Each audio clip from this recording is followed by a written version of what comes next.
नमोऽर्यन्ताणं नमो सिद्धाणं नमो आयर्याणं नमो वज्रायाणं नमो लोये सर्वसाहूणम् एषो पञ्चनमुखारो सर्वपापप्रणाशनो मङ्गलाणं च सर्वेसिं परमं हवै मङ्गलम्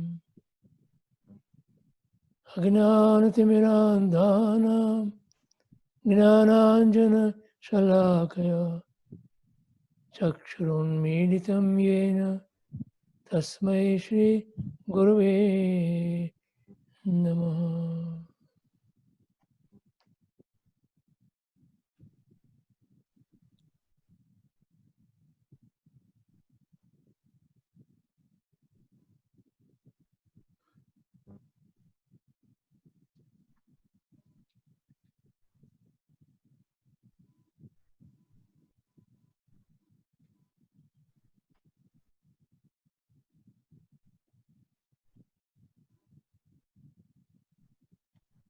जय जिनेन्द्र.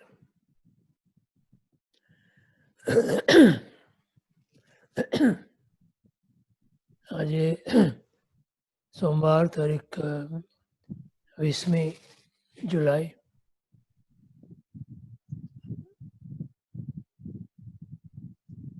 2020.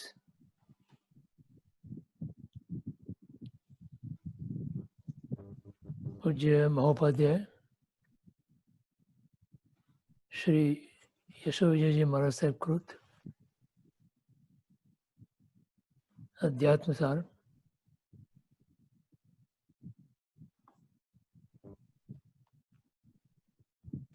આપણે ગયા સોમવારે જે પ્રબંધનો 18મો અધિકાર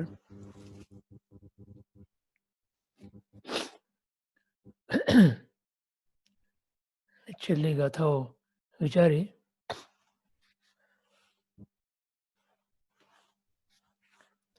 મને એમ લાગે છે કે કદાચ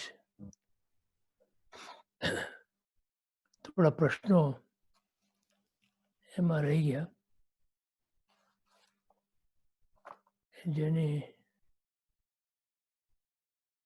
સ્પષ્ટતા નહોતી થઈ. આપણે જરાક એ વિચારી લઈએ.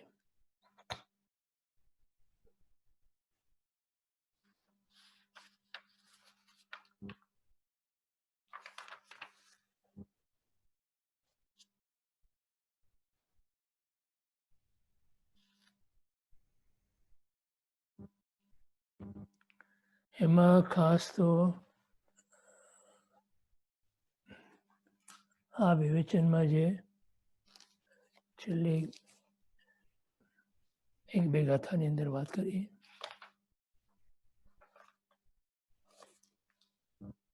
એ થોડું વિચારીએ આપણે.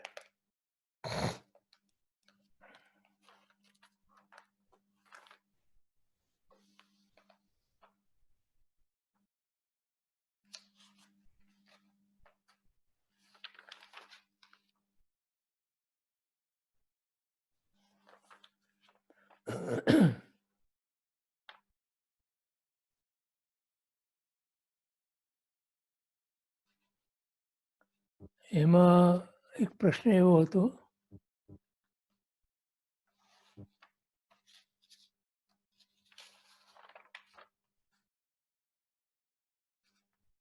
કે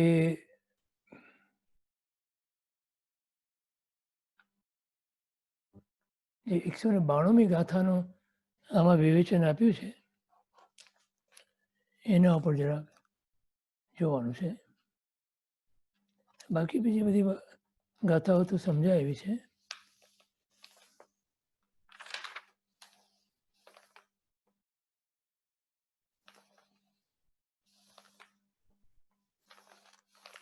તો જુઓ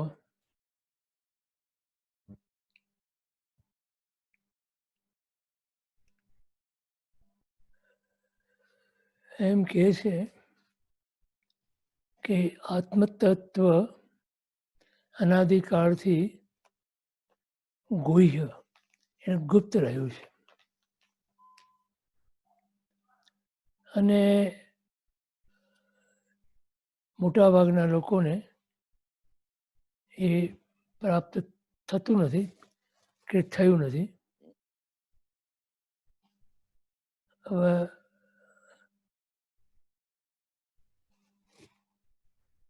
કારણ એ બને છે કે અનાદિકાળથી જીવ જે જ્ઞાન કરતો આવ્યો છે જગતના પદાર્થોનું, એ જ્ઞાન એને માત્ર જે ઇન્દ્રિયો મળી તે ઇન્દ્રિયોના વિષયોનું જ્ઞાન એને થયું છે. એટલે જે જ્ઞેય પદાર્થો હતા એ જ્ઞેય પદાર્થોને માટેનું જ્ઞાન એની પાસે માધ્યમ તો એક જ હતું અનાદિકાળથી, અને તે માધ્યમ હતું એની ઇન્દ્રિયો. અને મોટાભાગનું એનું જ્ઞાન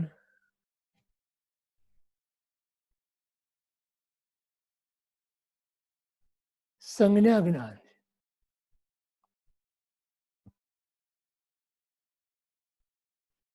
વાસ્તવમાં એ જ્ઞાન નથી, માત્ર સંજ્ઞાને કારણે એ જ્ઞેય પદાર્થને તે રીતે ઓળખે છે.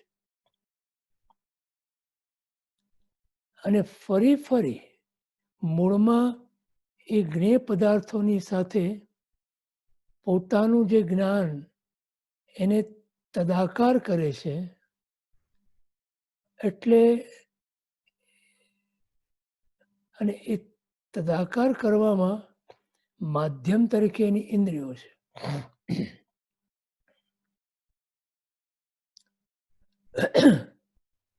તો જે ઇન્દ્રિય એને મળી તે ઇન્દ્રિયોના વિષયોનું જ્ઞાન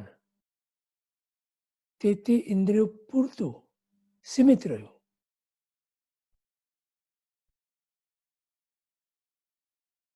એટલે ઇવન એ પદાર્થોનું પણ જ્ઞાન એને પૂર્ણપણે ન થયું.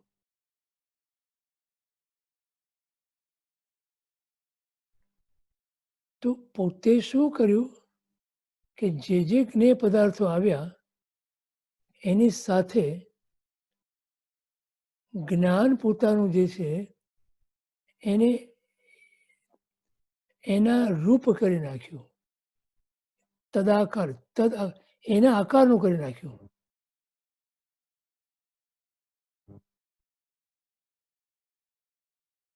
તો ધારો કે એને ચક્ષુ મળ્યા તો ચક્ષુથી જે જોવે છે એ જોયા પછી એની સાથે પોતે જ્ઞાનથી જોવે છે, પણ એને ખબર નથી. માધ્યમ તો વાપરે છે ઇન્દ્રિય ચક્ષુ. તો ચક્ષુની મર્યાદામાં જે એને જ્ઞાન થાય છે તેટલા પૂરતું જ તે વસ્તુનું સ્વરૂપ છે એવું એ નિર્ણય કરે છે, નિશ્ચિત કરે છે. એટલે હંમેશા એનું જ્ઞાન આવી તદાકારતાને કારણે અધૂરું જ રહ્યું.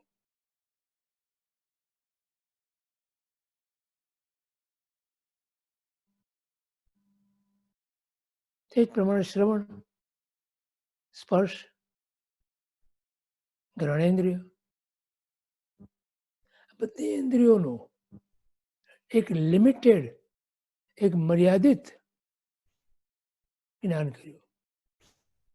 અને જે જ્ઞેય પદાર્થો એની સામે આવ્યા અને એ જ્ઞેય પદાર્થો બધા પૂતગળ.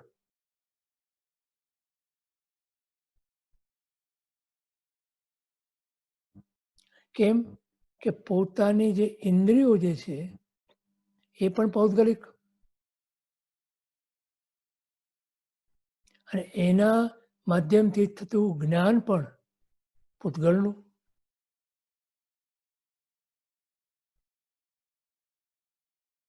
તો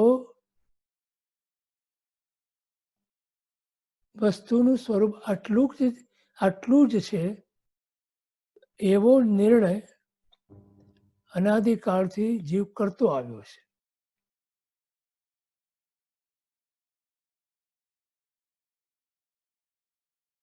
અને જ્યારે એને કોઈ એવા પુણ્યોદયના કારણે જ્ઞાની ગુરુ મળે, જ્ઞાની ભગવંતો મળે અને એને આ સમજાવે એને કે આ જે તારું જ્ઞાન છે એ અધૂરું જ્ઞાન છે. તારા જીવન વ્યવહારના એ ચલાવવા માટે તને આ જ્ઞાન બરોબર છે, તું કરે છે તે. પણ જ્યારે જેવો આ ભાવ બદલાય અને બીજા ભાવમાં તું જાય અને ત્યાં તને જે પ્રમાણે ઇન્દ્રિય મળે એ પ્રમાણે પાછું તને, તો આ જે એક ભાવમાંથી બીજા ભાવમાં જતી વખતે જે એની પાસે રહે છે એ સંજ્ઞા જ્ઞાન રહે છે. એને સંસ્કાર પણ કહેવાય છે. તો મુખ્યત્વે શું બન્યું? કઈ કઈ સંજ્ઞાઓ એને પ્રબળ બનતી ગઈ? તો કે આહાર સંજ્ઞા, ભય સંજ્ઞા, મૈથુન સંજ્ઞા, પરિગ્રહ સંજ્ઞા અને ઇત્યાદિ ઘણી બધી સંજ્ઞાઓ મુખ્ય. કેમ કે દરેક ભાવની અંદર આ તો હતું જ.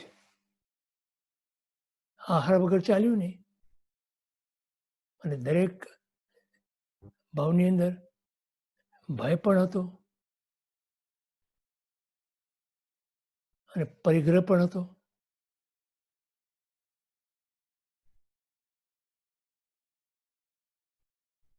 અને સ્પર્શેન્દ્રિયને કારણે એના વિશેનો પણ સંસ્કાર હતો,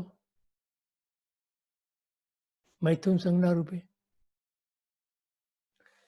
તો આ સંજ્ઞાને તોડીને જીવને આ જે તાદાત્મ્ય કરે છે, તદાકારપણું કરે છે, એ તોડીને પોતાના સ્વરૂપ પ્રત્યે તદાકારપણું કરવા માટે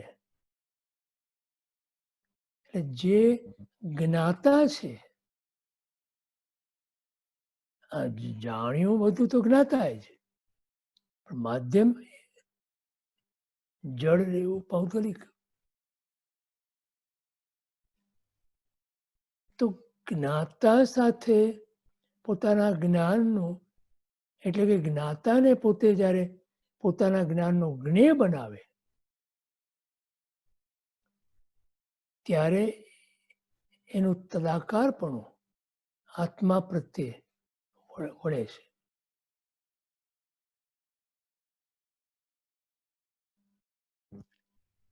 અને જ્યારે આ બને છે કે જ્ઞેય સંબંધી જે જ્ઞાન અત્યાર સુધી એને પૂતગલનું કર્યું, પૌદ્ગલિક પ્રકારે કર્યું, પૌદ્ગલિક પદાર્થોનું કર્યું, હવે એ જો પોતે પોતાના ઉપયોગની અર્થે જાણવું અને જોવું, તો અત્યાર સુધી જોયું અને જાણ્યું એને પરનું, કે પરની અંદર માત્ર જડતા જ છે, જડ જ દ્રવ્યો છે, પૂતગલ જ છે. કારણ કે બાકીના જે ધર્માધર્મ આકાશ તો અરૂપી છે, એનું જ્ઞાન તો થઈ શકતું નથી ને. તો જે જળનું જ્ઞાન કર્યું અત્યાર સુધીમાં, એના બદલે હવે એને ચેતન તરફ દ્રષ્ટિ જ્યારે વાળે છે ત્યારે ચેતનનું જ્ઞાન કરવા માટે, ચેતનને સમજવા માટે એને પોતાના જ્ઞાનની અંદર એ ચેતનને જ્ઞેય બનાવવું પડે. અને એ જ સાધના છે.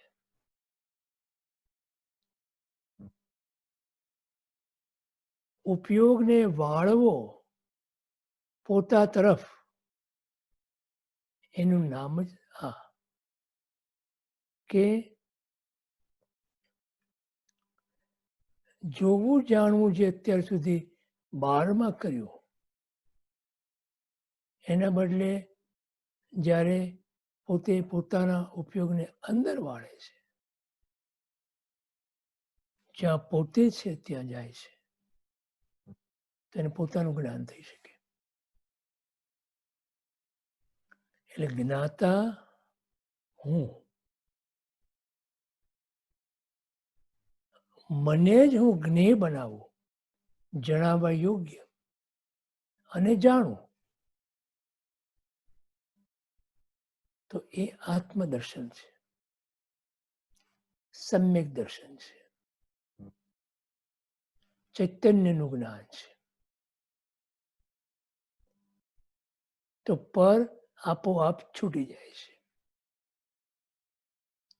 અત્યારે આપણી આ પ્રક્રિયા કેવી છે કે પરને છોડવા જઈએ છીએ અને પછી સ્વને પકડવા જઈએ છીએ. એમ તો અનાદિકાળથી ક્યારેય બન્યું નહીં. કેટલી વાર સંસારનો ત્યાગ કરીને બેઠા, પણ અંદર તો પોતાના તરફ તો દ્રષ્ટિ વળી જ નહીં. તો જો પોતા તરફ દ્રષ્ટિ વળે અને હું કોણ છું,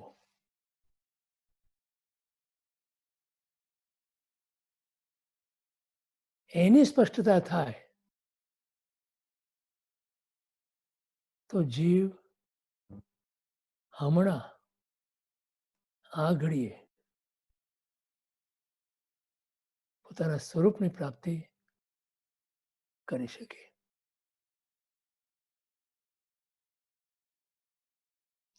તો આ ગાથાની અંદર કહે છે કે શુદ્ધ આત્મદ્રવ્યની સમજણ અત્યંત ગુહ્ય છે. એનું કારણ એટલું જ છે, અત્યાર સુધી ખોટા માર્ગે આપણે એને જાણવા ગયા છીએ. જે રીતે પૂતગળ પરપદાર્થો, જળ પદાર્થોને જાણીએ છીએ, તે રીતે આપણે આત્માને, ચેતનને જાણવાનો પ્રયત્ન કર્યો છે, પ્રયાસ કર્યો છે. માટે આપણને અત્યાર સુધી એ જણાયો નથી.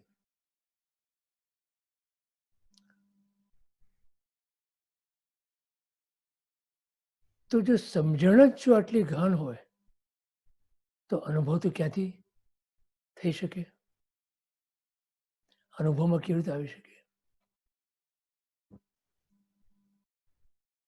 એટલે કે આવું સૂક્ષ્મ તત્વ સામાન્ય માણસોથી ગુપ્ત રાખવા જેવું છે, કેમ કે ક્યારેય સમજી શકવાનું નથી.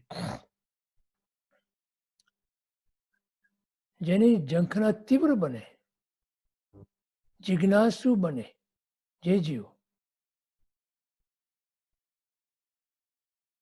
તે જિજ્ઞાસુ જીવને થાય સદગુરુ બોધ. તો શું કરે? આખી દ્રષ્ટિ પોતાના વાળી શોધે, અંદર શોધે, અંદરમાં શોધે.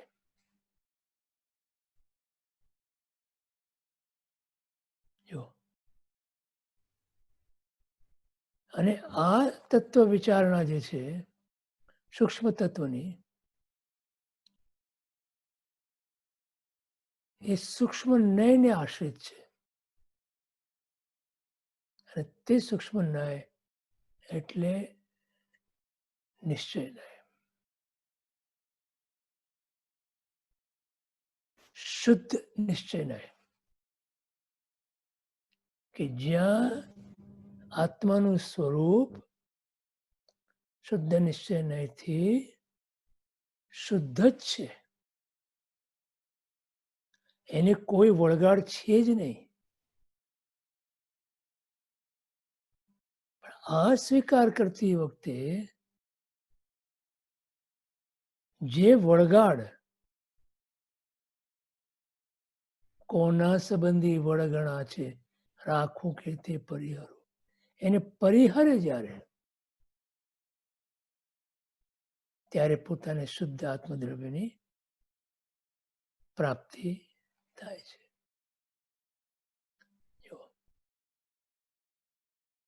કોઈ પણ એક નયને જ માત્ર પકડીને વિચારવા જતા સમજણ અધૂરી અને અવળે માર્ગે દોરી જનારી નીવડે છે. નય તો અનંતા છે, મુખ્ય 47 છે અને એમાંય 7 નય અને એમાંય 2 નય અને એમાં વ્યવહાર નય અને નિશ્ચય નય.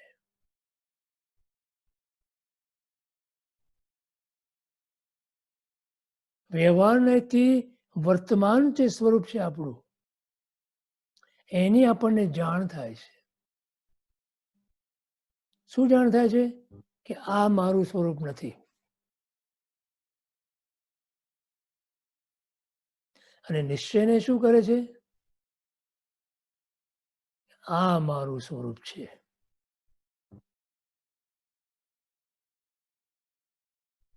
વ્યવહાર નયથી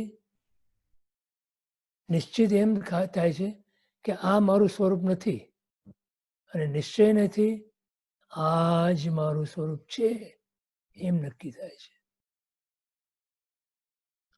તો શા માટે હું પર જે મારું નથી એમાં જાઉં? હું માત્ર જે મારું છે એમાં જ ડૂબી જાઉં, તો એનો અનુભવ કરું.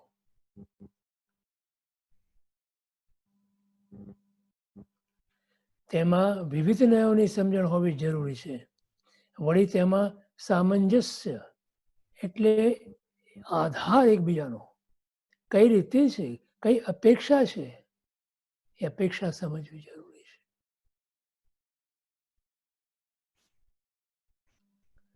તત્વ ગવેષણા, તત્વનો ઊંડો વિચાર, એક તત્વનો નિર્ણય કરવા માટે અત્યંત જરૂરી છે. આપણે તત્વનો ઊંડો વિચાર કરી શકતા પણ નથી, એટલે ગવેષણા કરી શકતા નથી આપણે, અને માટે તત્વને પકડી શકતા નથી આપણે.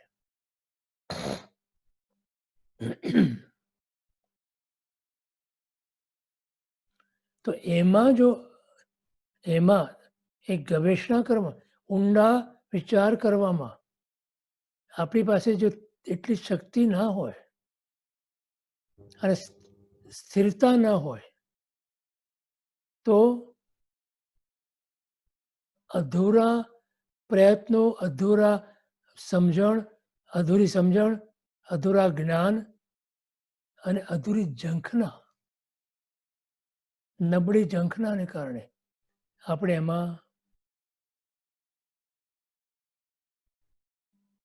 બેલેન્સ ગુમાવીએ છીએ, અસમતોલપણું આવી જાય છે, માટે પામી શકતા નથી આપણે.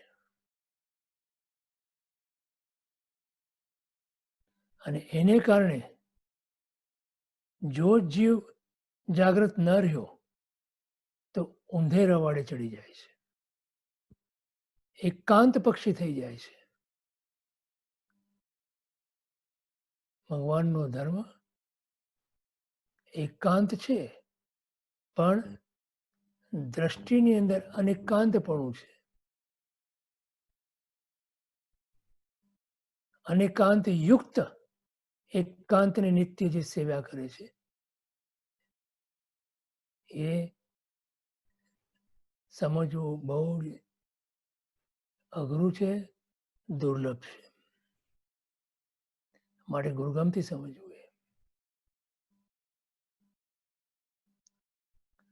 વ્યવહારને માર્ગ બતાવે છે.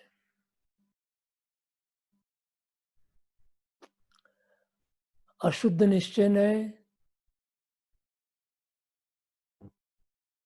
એનું જે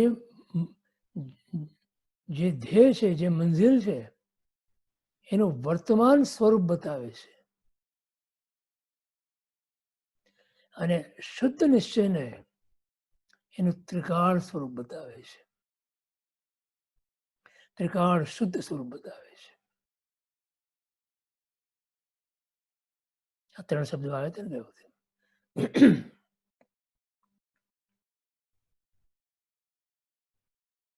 તો આ ત્રણેય અપેક્ષાએ આત્મતત્વને સમજવાનું છે. વ્યવહાર નથી મારે કયા માર્ગે હું ક્યાં છું અને મારે ક્યાં પહોંચવાનું છે. આ માર્ગ એ વ્યવહાર નહીં, તે આપણે સમજી શકીએ.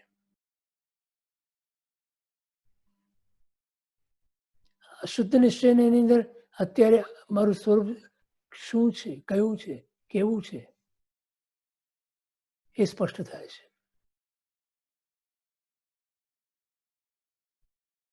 અને જ્યાં પહોંચવાનું છે, જ્યાં જે પ્રગટ કરવાનું છે, પ્રાપ્ત નથી કરવાનું, પ્રગટ કરવાનું છે. પ્રાપ્તિ શેની હોય? જે આપણી પાસે ન હોય એની પ્રાપ્તિ હોય. પણ આ તો આપણી પાસે છે જ, તો એને પ્રગટ કરવાનું છે. ઢંકાયેલું છે, તેને પ્રગટ કરવાનું છે.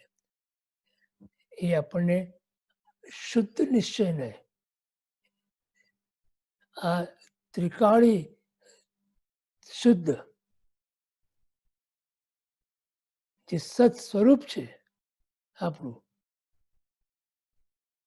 એનો નિર્દેશ કરે છે. એ બતાવે છે કે આ પામવાનું છે, આ જ પ્રગટ કરવાનું છે. અને એ પ્રગટ કરવા માટે જે માર્ગ છે, જેમ માર્ગે જવાનું છે, એ વખતે અશુદ્ધ નિશ્ચયની અંદર અત્યારે એનું સ્વરૂપ શું છે, કેવું છે, કેટલું છે, કેવા પ્રકારનું છે, એ નક્કી કરી અને વ્યવહાર એટલે કે માર્ગ નિશ્ચિત કરવાનો છે. અને એટલે એ માર્ગને માટે ગુરુગમ જોઈએ. સમજાણું? આત્મતત્વને સમજવું એ ખાંડાના ખેલ જેવી વાત છે.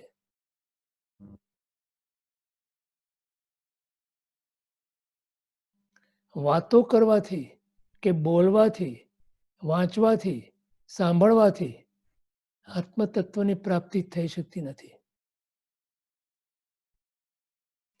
એનો માર્ગ નિશ્ચિત કરી ગુરુગમથી અને એના ઉપર દ્રઢતાપૂર્વક, વિશ્વાસપૂર્વક, શ્રદ્ધાપૂર્વક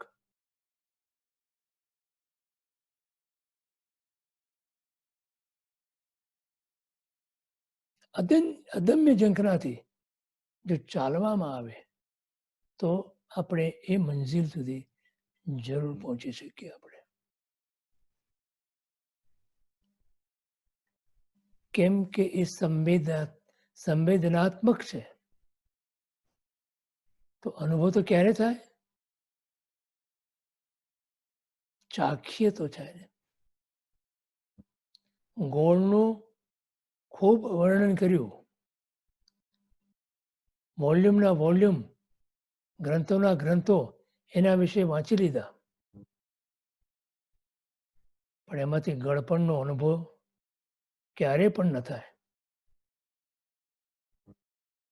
પણ એ ગોળની એક નાનકડી કાંકરી પણ મોઢામાં મૂકો અને જે એની ગળપણનો, સ્વાદનો અનુભવ તમે કરી શકો, ત્યારે તમને થાય કે હા, ગોળ આવો ગળ્યો હોય.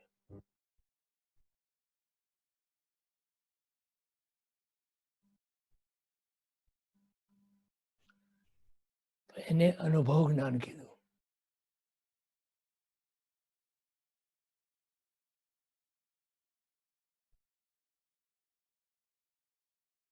એ અનુભવ જ્ઞાન માટે, અનુભવજન્ય જ્ઞાન માટે અદમ્ય ઝંખના જે જ્યારે જીવને પ્રાપ્ત થાય છે ત્યારે જગતની કોઈ વસ્તુ માં એને રસ ના હોય. પૌદ્ગલિક કોઈ પણ વસ્તુ કે સુખ એને સ્પર્શી ના શકે.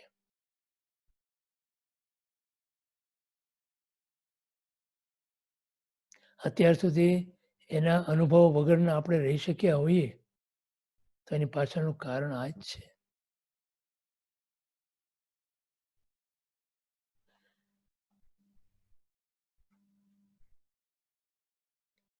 સામાન્ય અનિપુણ અરુચિવાળા એવા જીવો પાસે આવા અગમ્ય તત્વની વાત પણ ન કરાય, કેમ કે એમના સમજણના ઘેરાવાની બહારની વસ્તુ છે, એ ના સમજી શકે. અને પોતાનો અહંકાર ત્યાં એવો નડે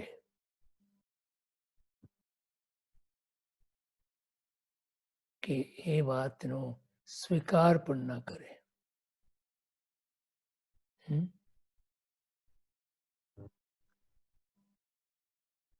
કેમ કે એ બધા જીવો 5 ઇન્દ્રિયોના વિષયોથી વિશેષ કંઈ હોઈ શકે એની કલ્પના પણ નથી કરી શકતા.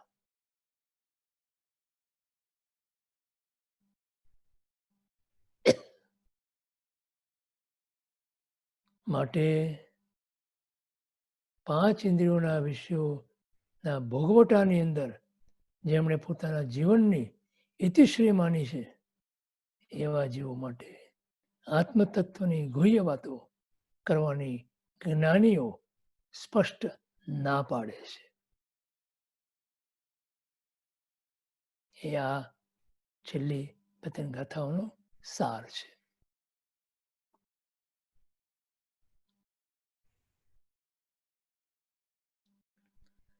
તો એવા જીવો આગળ તો સૂક્ષ્મ આત્મતત્વની વાત કરવા કરતા તો મૌન જ રહેવું. મૌનમ સર્વાર્થ સાધનમ.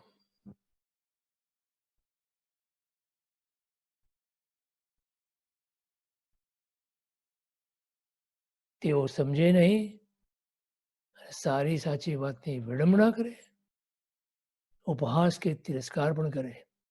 સંસારમાં બહુમતી એવા લોકોની છે. એટલા માટે યોગ્ય અધિકારી સુપાત્ર જીવને આગળ જ સૂક્ષ્મ નયને આશ્રિત આત્મતત્વની આત્મ સ્વરૂપના અનુભવની વાત કરવી. આ એક ગાથા સારી રીતે સમજવી જરૂરી હતી, એટલે આપણે એને ફરીવાર અહીંયા દોહરાવી. અહીંયા પછી દૃષ્ટાંત આપ્યું છે. નિર્બળ ક્ષુધાતુરને ચક્રવર્તીનું ભોજન હિતાવ નથી. એ પ્રશ્ન લેશો સાહેબ કે નહીં? હાજી હાજી પ્રશ્ન એક આવ્યો છે. ભલે. નવીનભાઈ પ્રશ્ન હોય તો બોલો સાહેબ.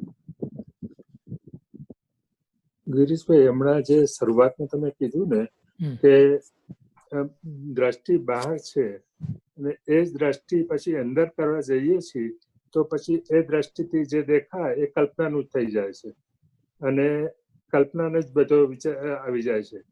અને જો જ્ઞાનથી જાણવું છે એ હજી ખબર નથી, તો આ જે જમ્પ કરવાનો છે બહારની દ્રષ્ટિ અંદર કરીને જ્ઞાનથી જો બે વચ્ચેનો જમ્પ કેવી રીતે કરવો, એનું કંઈક માર્ગદર્શન થોડુંક હશે તો થોડુંક ઈઝી પડશે.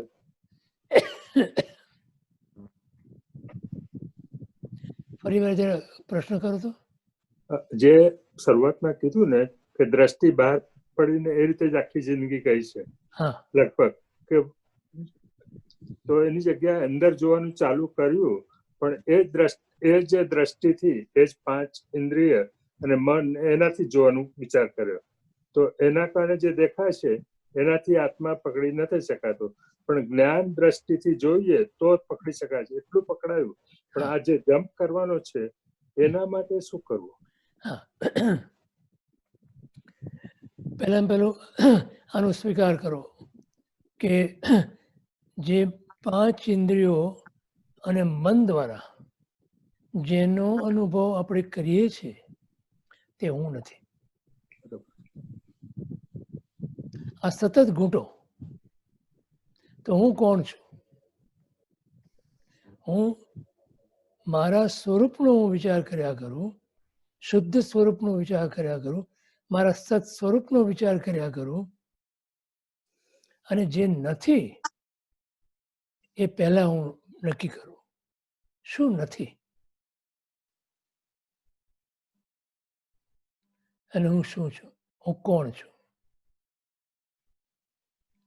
હું કોણ છું એ મહત્વનો પ્રશ્ન છે કે જે આપણે ગૂંઠ્યા કરીએ અને પછી જ્યારે જે સામે આવે કોઈ પણ વસ્તુ આ હું નથી, આ મારું સ્વરૂપ નથી.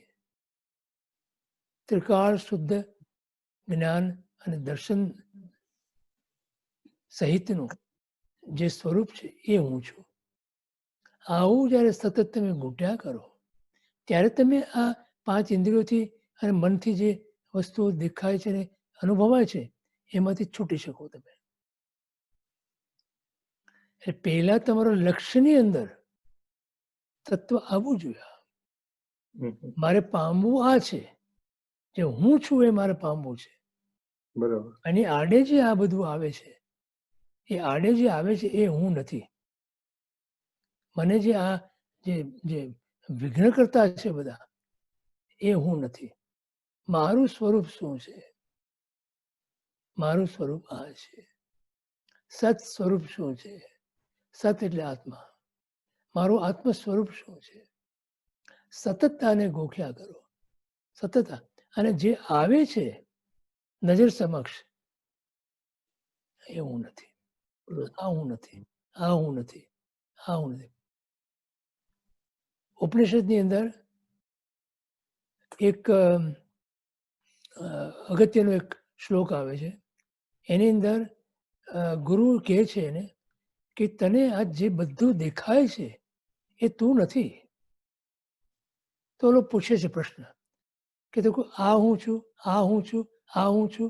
તો ગુરુ હંમેશા કયા કરે ના તું આ નથી, તું આ નથી, તું આ નથી, તું આ નથી.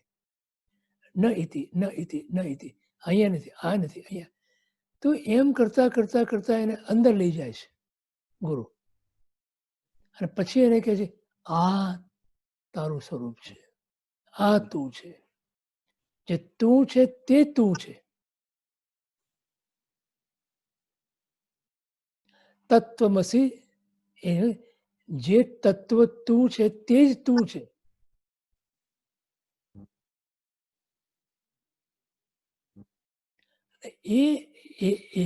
એવું જ્યારે જો હું તમને કહું રમણ મહર્ષિનો તમને દ્રષ્ટાંત મેં આપ્યું હતું પહેલા એમના અનુભવનું. તો એમને તો 16 વર્ષની ઉંમર, 15-16 વર્ષની ઉંમર.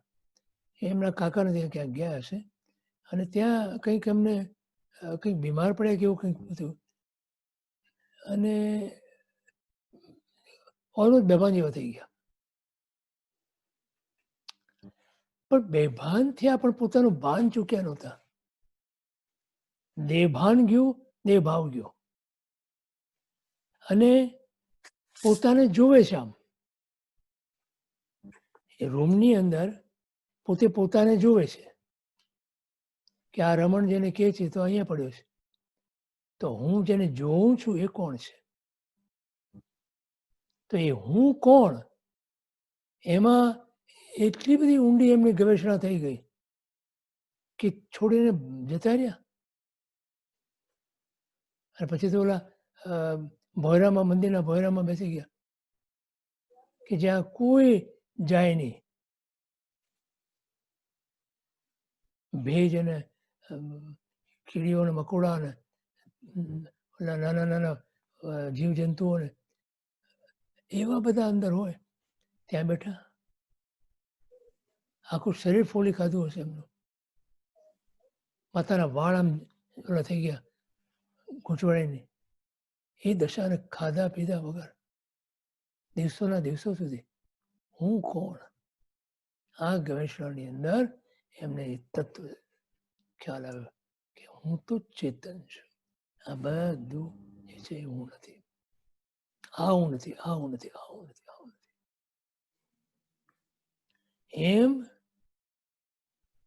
શ્રીમદજી પણ લખે છે કે હું કોણ છું, ક્યાંથી થયો, શું સ્વરૂપ છે મારું ખરું. એ ખરું સ્વરૂપને શોધવા માટે જીવે અંદર ડૂબકી મારવી પડે, બહારમાં નહીં મળે. બસ આ એની ગવેષણા છે, આ એની ખોજ છે, આ એની શોધ છે. કરી જુઓ, એક વખત કરી જુઓ. બેસી આંખ બંધ કરી અને વિચારો, જે નજર સમક્ષ આવે છે આ હું નથી. સ્વરૂપની જે ભ્રાંતિ અત્યાર સુધી છે એ ભ્રાંતિ ત્યારે દૂર થશે અને ખ્યાલ આવશે કે હું મારું સ્વરૂપ શું છે. બરાબર. પછી હવે બીજા કોઈનો પ્રશ્ન તો નહીં હોય, હું ધારું છું. બસ આ જ લેવાનું હતું અને બાકીના તો બધા સમજાયા છે. અયોગ્ય વ્યક્તિની વાત કરી, બધા દૃષ્ટાંતો આપ્યા છે ચક્રવર્તીના ભોજનનો ને અશુદ્ધ મંત્રનો પાઠ કરનારને માટે નાગના રત્નને ગ્રહણ કરવું અનર્થકારી છે, તેમ જ્ઞાનના અંશથી દુર્વિઘ્નો માટે આ તત્વ અનર્થકારી છે એ પણ આપ્યું. અને વ્યવહારના વિશે જે નિષ્ણાત નથી તે નિશ્ચયને એને જાણવા ઈચ્છે છે તો તે તળાવમાં તરવામાં અશક્ત હોવા છતાં સાગરને તરે છે. એટલે વ્યવહારની એની અંદર માર્ગની જેને ખબર નથી એ મંજિલને કેવી રીતે જાણી શકે? માર્ગ કોના પર આધારિત છે? મંજિલ ઉપર ને. યસ, મંજિલ પર અને ગુરુના બોધ પર. Yes. એ રીતે વિચારો. અને વ્યવહાર એનો સારી રીતે નિશ્ચય કરવો એટલે શું કે માર્ગનો મૂળમાં માર્ગનો બોધ નથી જીવને. જો આમાં શું થયું છે કે કાર્ટ બિફોર ધી હોર્સ એ ક્યારેય પ્રગતિ ના કરે, આગળ ના જઈ શકે. Right. એ ખબર છે ને, cart before the horse. Yes. મંજિલની જો તમને સ્પષ્ટતા ન હોય અને માર્ગ મળ્યો ના હોય એના સિવાય તો તમે ચાલવાના કેવી રીતે, મંજિલે પહોંચવાના કેવી રીતે? એટલે એમણે લખ્યું શ્રીમદજીએ કે હજુ સુધી જીવને માર્ગ મળ્યો નથી, એનું કારણ શું એ તપાસો.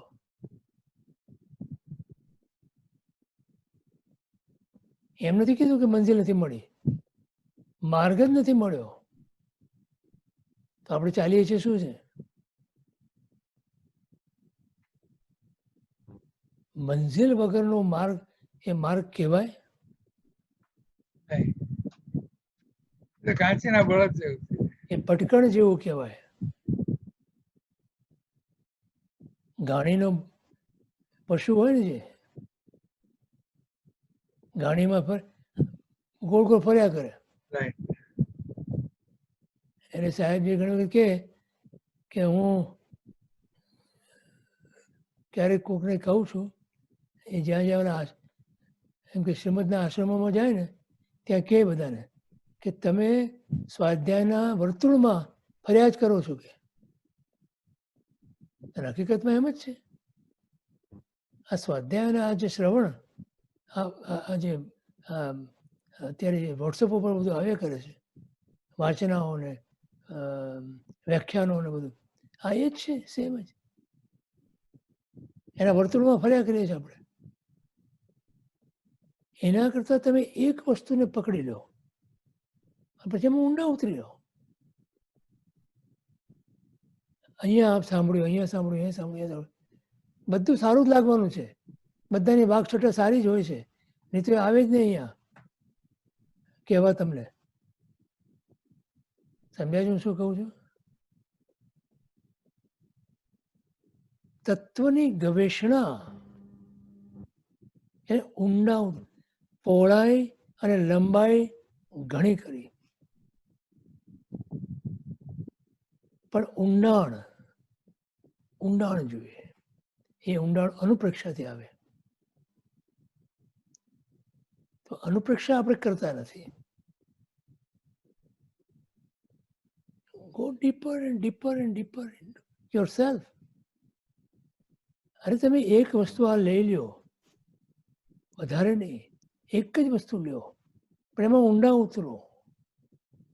જેટલું ઊંડું જવાય એટલું ઊંડા જાઓ. ન સમજાય તો પૂછો, ન જવાતું હોય તો પૂછો માર્ગની જાણકારી મેળવો. મંજિલ આપોઆપ મળશે. સાચો માર્ગ હશે તો મંજિલ તો મળવાની જ છે. પણ માર્ગ જ સાચો નહીં હોય તો ભટકી જવાનું છે. એટલે આ સ્વાધ્યાયનું પણ એક વર્તુળ ના હોવું જોઈએ કે એમાં આપણે ફર્યા કરીએ, એમાં ફર્યા કરીએ. એટલે તમે એક ગ્રંથ આપ્યો, એને ઓછામાં ઓછું 7 વખત તમે એને પરિશીલન કરો, ઓછામાં ઓછું. પછી જુઓ તમને એનું તત્વદોહન પ્રાપ્ત થાય છે કે નહીં. પણ એ આપણી તૈયારી નથી. મૂળમાં આપણે પામતા કેમ નથી? ઊંડાણ પકડવાની તૈયારી જ નથી આપણી. જો તમે નક્કી કરો કે મારે ઊંડા ઉતરવું છે આ વિષયમાં, અને જેનો ગ્રંથ તમે લ્યો ને એ ગ્રંથ કરતા તમને આવીને તમને ઊંડા લઈ જશે અને તમને તત્વની પ્રાપ્તિ કરાવશે. આ અનુભવ સિદ્ધ વાત કરું છું.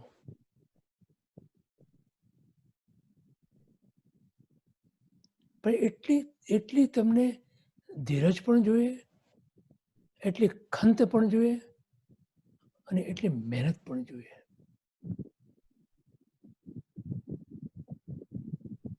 જો ઈચ્છો પરમાર્થ તો કરો સત્ય પુરુષાર્થ. પુરુષાર્થ શું?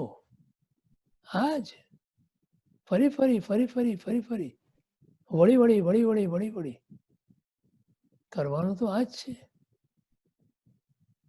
તો પ્રાપ્તિ છે. પ્રાપ્તિ અવશ્ય છે. હું નથી ધારતો કે આપણામાંથી કોઈને પણ પ્રાપ્તિ દુર્લભ હોય. હા, માર્ગની પ્રાપ્તિ દુર્લભ છે, મંજિલની પ્રાપ્તિ દુર્લભ નથી. Goal is clear.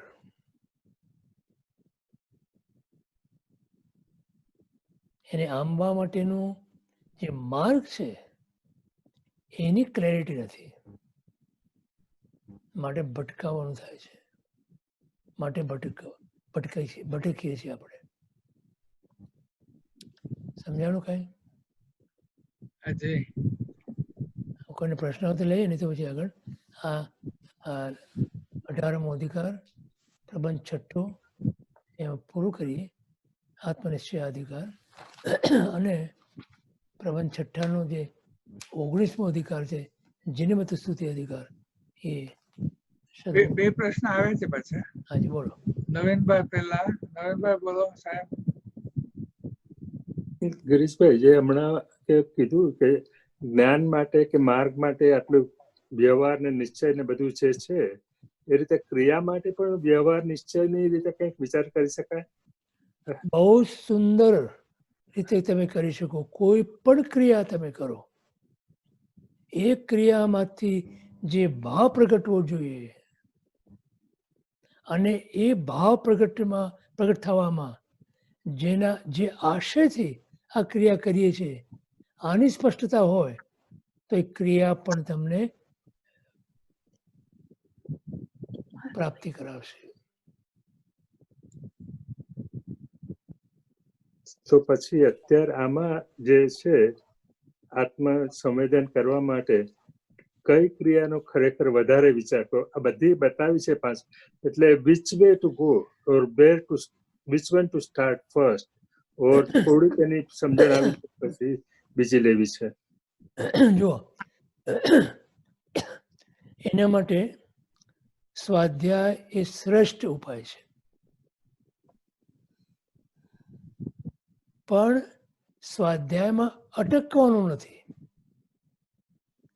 તકલીફ શું થાય છે, સાહેબજીના કહેવા પ્રમાણે સ્વાધ્યાયનું એક વર્તુળ ઊભું થઈ જાય છે આપણા જીવનમાં. એ નહીં જોઈએ. એક જ ગ્રંથ એને આત્મસાત કરો. જ્યાં સુધી એક ગ્રંથનું એક પદાર્થ તમને આત્મસાત એવો થવો જોઈએ કે ઊંઘમાંથી તમને ઉઠાડીને પૂછે તો પણ તમને એનો જવાબ આવવો જોઈએ કે આ પાના ઉપર આ પેરેગ્રાફમાં અહીંયા આ વાત લખી છે. આટલી હદે તમે એ ગ્રંથનું પરિશીલન કર્યું હોય. મેં તમને દાખલો આપ્યો. અરવિંદ સુરી મહારાજ સાહેબ ઉત્તરાયણ સૂત્રને 35, 40, 45 વાર આખા સૂત્રનું ઉત્તરાયણ સૂત્ર 36 અધ્યાયનું એમને પરિશીલન કરેલું. પણ એવું સેમ જયગોસ્વામી મહારાજ સાહેબ આગમ ગ્રંથ, તમે એમને પૂછો કોઈ પણ પ્રશ્ન તો તમને પાન સહિત, એડિશન સહિત, ટીકા સહિત તમને જવાબ આપી શકે. એટલી બધી કૃતાર્થતા હતી એમનામાં.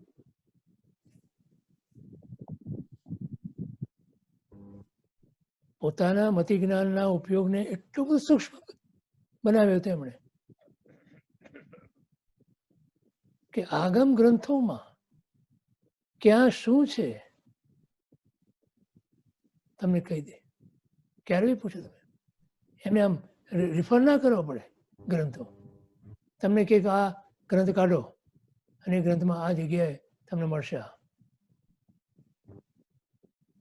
આવું જ્યારે બને ને, એટલી હદ સુધી આપણે જ્યારે ઊંડા ઉતરીએ ને, આપણને પ્રાપ્તિ થયા વગર રહે જ નહીં.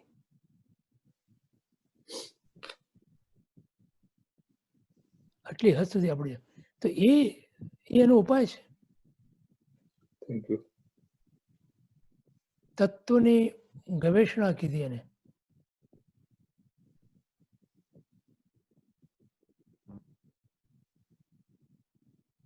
તમે જ્યારે તમારા આત્મતત્વ ઉપર વિચારણા કરો ને, તો માત્ર વિચારણા નહીં,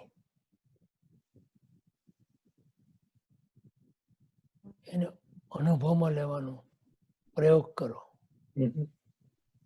જો તમે થશે.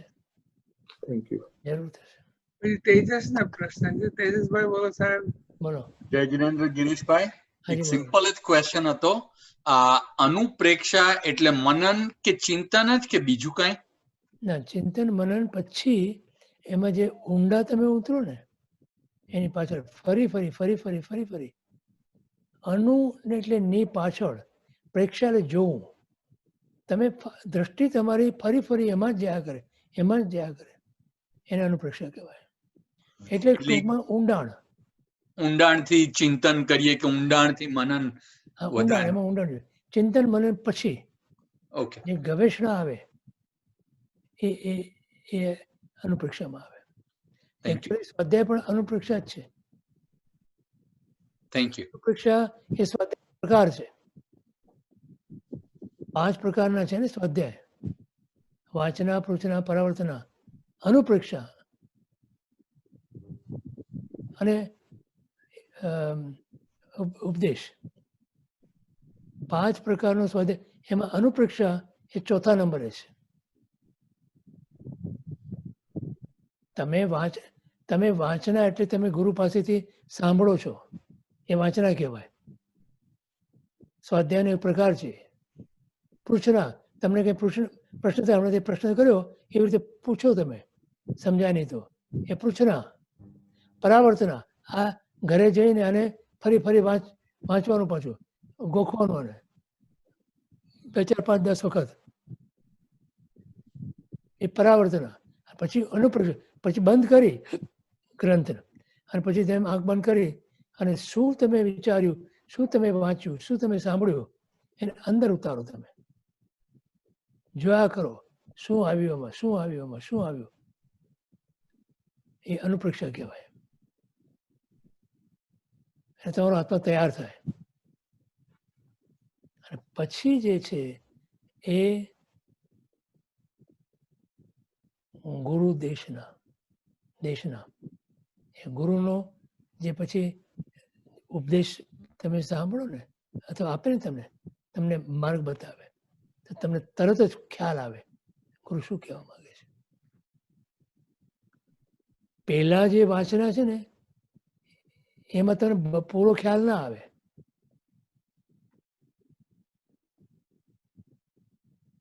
છેલ્લે જ્યારે તમને આવે 5મો નંબર, ત્યારે તમને ખબર પડે કે હા, ગુરુ આ કહેવા માંગે છે મને.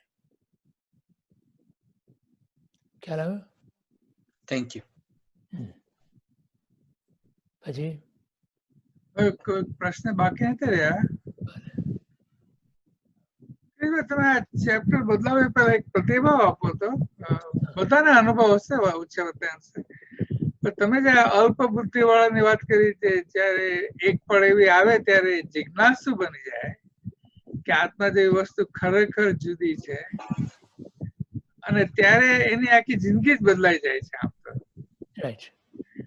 અને ત્યારથી જે યાત્રા શરૂ થાય છે, જેમાં સંસારના દુઃખનો આઈડિયા આવે ને આત્માનો સુખનો આઈડિયા આવતો જાય, ને એ જે દ્રઢ થતું જાય, બરોબર. પળે પળે એની જાગૃતિ કેવી રીતે લાવીને, એ બધું એ એક ગજબ ચેન્જ ઓફ લાઈફ પોઈન્ટ છે. કરેક્ટ. એ થવું જોઈએ. એ વગર આગળ વધી ના શકાય. બરોબર.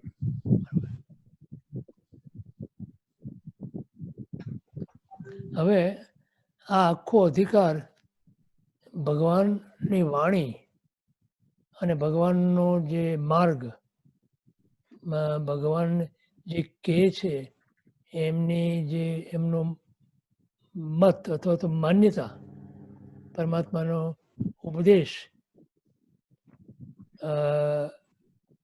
એનું મહત્વ બતાવે છે.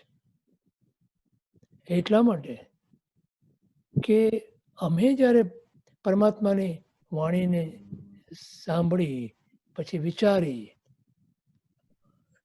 ત્યારે અમને પરમાત્મા પ્રત્યે જે અહોભાવ આવ્યો, એટલે અમે પરમાત્માના બની ગયા. યસ. તો એ જીનમત સ્તુતિ, એ ટૂંકમાં એમની સ્તુતિ કરે છે.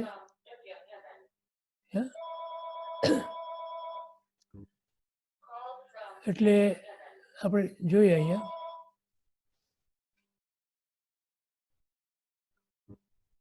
ઉત્સર્પદ વ્યવહાર નિશ્ચય કથા કલ્લોલ કોલાહલ ત્રસ્ય દુર્દુર્નયવાદી કચ્છપ કુલમ ભ્રશ્ય કુપક્ષાચલમ ઉદ્યદ્યુક્તિ નદી પ્રવેશ સુભગમ સ્યાદ્વાદ મર્યાદાયા યુક્તમ શ્રી જન શાસનમ જલનિધિમ મુક્તવા પરમ નાશ્રય.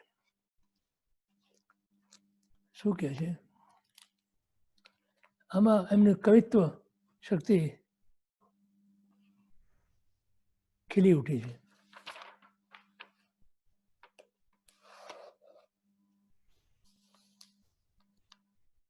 તો અહીંયા એ આગમ સ્તુતિ અધિકારની પહેલા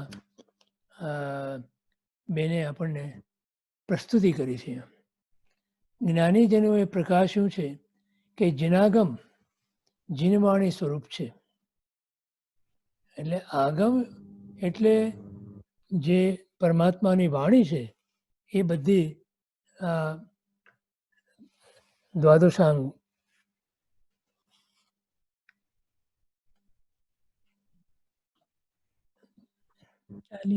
બાર અંગની અંદર પ્રકાશી છે અને એ જીનવાણી પરમાત્માની વાણી.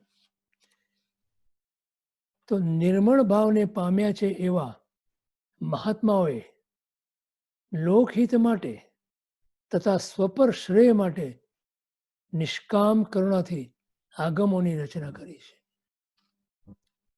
જો અહીંયા છે ને સ્વપર શ્રેય માટે, પોતાના કલ્યાણ માટે અને પરના કલ્યાણ માટે, બીજાના કલ્યાણ માટે. એટલે શ્રેય એટલે કલ્યાણ. સુખથી અધિક સુખ આ લોકનું હોય અને શ્રેયની અંદર ભવે ભવના હિત માટે. અનહંત સર્વજ્ઞ દેવની નિર્દોષ દિવ્ય વાણીને ગણધરોએ અંગ પ્રવિષ્ટ તરીકે રચના કરી. અંગ પ્રવિષ્ટ કોને કહેવાય? તો કે જે ગણધર ભગવંતોએ રચના કરી દ્વાદશાંગની, 12 અંગની, એમાં 14 પૂર્વ આવે. જે 12મું અંગ છે દ્રષ્ટિવાદ નામનું, એની અંદર 14 પૂર્વ આવે અને 14 પૂર્વ અનાદિકાલીન છે. તો આ 12 અંગ જે છે એને અંગ પ્રવિષ્ટ કહેવાય. અને ત્યાર પછી જે બીજા મહાપુરુષોએ રચના કરી એને અંગ બાહ્ય કહેવાય.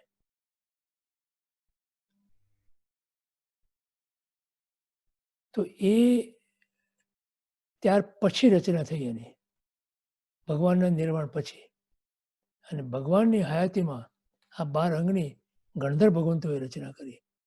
તો આપણા 11 ગણધર ભગવંતો ભગવાન મહાવીરના, રાઈટ, 11 ગણધર ભગવંતોએ પોતે 12 દ્વાદશાંગીની રચના કરી છે. તો આપણી પાસે અત્યારે કઈ છે કે સુધર્મા સ્વામીએ 5મા ગણધરે ભગવંતે જે રચના કરી દ્વાદશાંગીની, એ દ્વાદશાંગી અત્યારે આપણી પાસે છે. આપણી પાસે ગૌતમ સ્વામીની નથી કે બીજા ગણધર ભગવંતોની નથી, માત્ર સુધર્મા સ્વામીની છે. કેમ કે સુધર્મા સ્વામી એક જ ગણધર એવા બાકી રહી ગયા જે 9 ગણધર પરમાત્માની હાજરીમાં મોક્ષે ચાલ્યા ગયા. 2 ગણધર ભગવંત પરમાત્માની હાજરીમાં હતા અને ભગવાન જ્યારે નિર્વાણ પામ્યા ત્યારે તરત જ ગૌતમ સ્વામીને કેવળ જ્ઞાન થયું અને સુધર્મા સ્વામી એક જ એવા ગણધર બાકી રહ્યા કે જે પાઠ ઉપર આવ્યા. ખ્યાલ આવ્યો? તો એમની પાઠ પરંપરાની અંદર ત્યાર પછી એમના શિષ્ય જમ્મુ સ્વામી, પ્રભવ સ્વામી વગેરે વગેરે આવ્યા. તો આ પરંપરાની અંદર આપણને જે અત્યારે જ્ઞાન પ્રાપ્ત છે એ બધું જ જ્ઞાન, બધી જ જીનવાણી સુધર્મા સ્વામીએ જેવું ભગવાન પાસેથી સાંભળ્યું હતું એવું એમણે પોતાના શિષ્ય જંબુ સ્વામીને કહ્યું. અને એ જંબુ સ્વામીએ પોતે જે પોતાના ગુરુ પાસેથી, સુધર્મા સ્વામી પાસેથી સાંભળ્યું એ પોતાના શિષ્ય પ્રભવ સ્વામીને કહ્યું. અને પ્રભવ સ્વામીએ પોતાના શિષ્ય સ્વયંભવ સ્વામીને પોતે જે સાંભળ્યું પોતાના ગુરુ પાસેથી એમને કહ્યું. એમ પાઠ પરંપરાની અંદર આજે 79મી પાઠ ઉપર અત્યારે જે કોઈ ગીતાર્થ ગુરુઓ છે એ ગણાય છે. તો આ જ્ઞાન આપણને જીનવાણી અત્યાર સુધી અખંડપણે અસ્ખલિતપણે ચાલ્યું આવ્યું છે. એમાં કાળ દોષને કારણે થોડુંક વિસરાઈ ગયું છે, પણ છતાં ઘણું બધું અકબંધ છે. અને એ પણ 980 વર્ષ પછી એને પુસ્તકાકારે થયું. શ્રવાશ્રમણ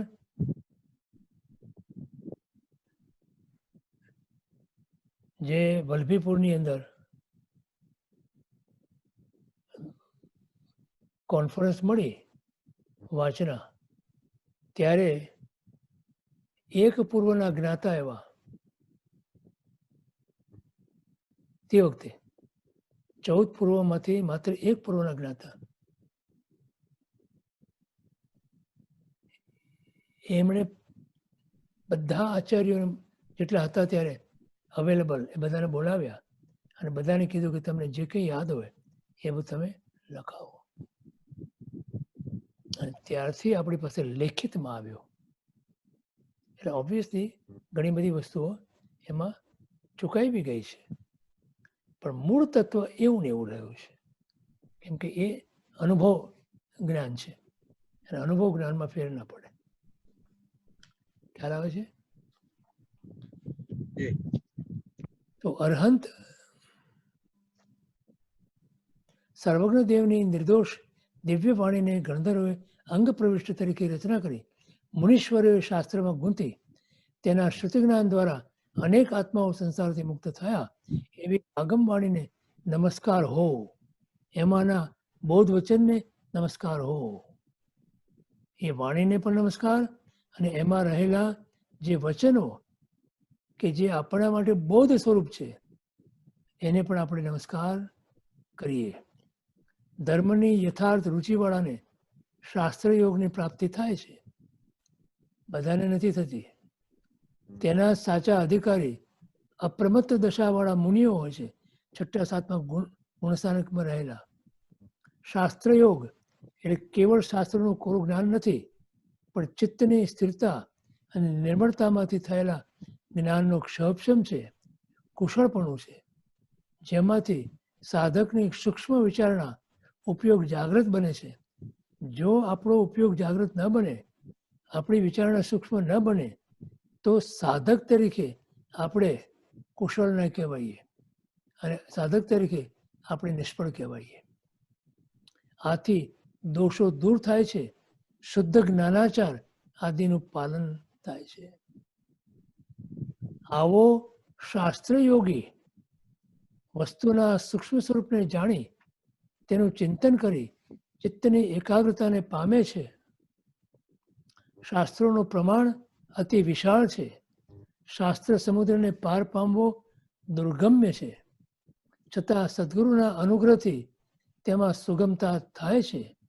શાસ્ત્ર યોગીમાં જ્ઞાન અને શ્રદ્ધાનો યોગ હોય છે. પહેલું તો તમને પરમાત્માની વાણીમાં શ્રદ્ધા જાગવી જોઈએ, પછી એ જ્ઞાન તમને પ્રાપ્ત થાય. શ્રદ્ધા તમને જ્ઞાન પ્રાપ્તિ નથી. માત્ર વાંચવાથી જ્ઞાન પ્રાપ્ત નહીં થાય. એટલે હું વારે વાર આપણે આ વાત કરીએ છીએ, તમને યાદ હોય તો. જે ગ્રંથ તમે લ્યો એ ગ્રંથના કર્તા પ્રત્યે તમને અત્યંત બહુમાન, અત્યંત અહોભાવ જ્યાં સુધી નહીં આવે ત્યાં સુધી એ ગ્રંથમાં કહેલા વચનો તમારા પલ્લે નહીં પડે. એ ગ્રંથના કર્તા પ્રત્યે જો બહુમાન અને અહોભાવ અત્યંત પ્રકારે આવશે, અત્યંત આવશે, તો એ જ મહાપુરુષ તમને અહીંયા હાજર નહીં હોય ને તો પણ આવીને તમને એના અર્થ ખુલ્લા કરશે. આ અનુભવ કરજો. મારી વાત ખાલી એમને નહીં સાંભળી બેસી રહેતા અને એમ નહીં કહેતા કે એવું તો કંઈ હોતું હશે, જે નથી અહીંયા એ કેવી રીતે આવીને મને કહી જવાના છે. અનુભવ કરજો. પણ તમારા તરફથી આ શરત તમારે પૂરી કરવી જોઈશે. એ મહાપુરુષ પ્રત્યે તમને અંતરનો અહોભાવ અને બહુમાન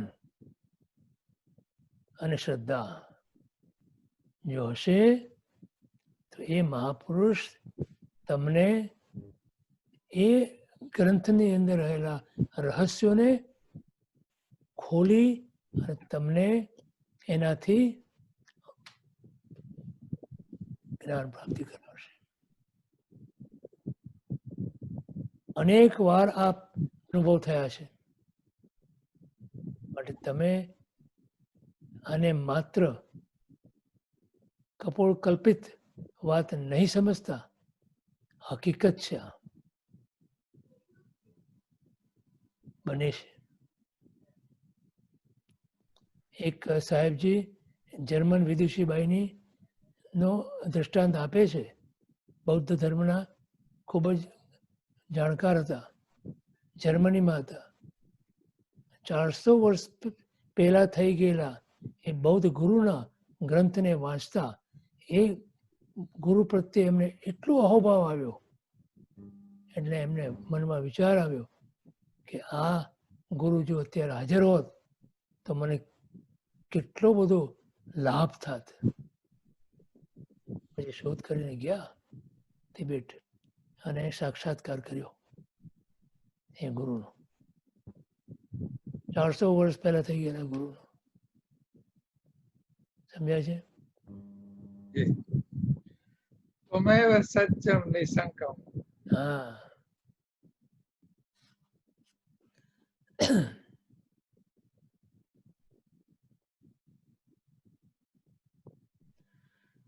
જૈનાગમની શૈલી માધ્યસ્થ ભાવવાળી છે. અન્ય મતને વિશાળતાથી સમાવેશ કરે છે. માળાના મણકાની જેમ નયોનો સમાવેશ કરેલો છે, પરંતુ નયવાદનો સંઘર્ષ માટે ઉપયોગ નથી કરતા. આવો યશસ્વી આગમમત જયવંત વર્તો.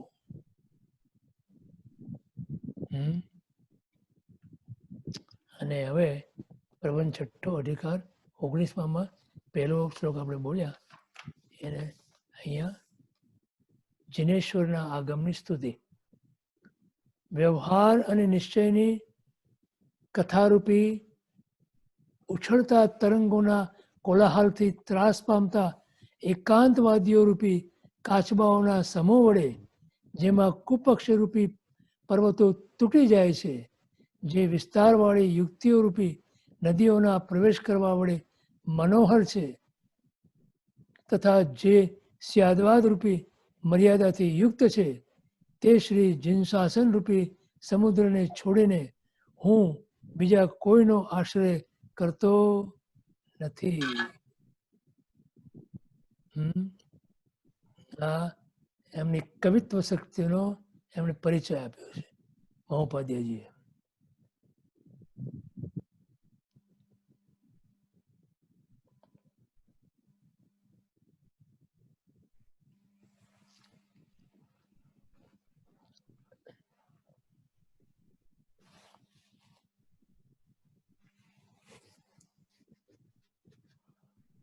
શું કહે છે?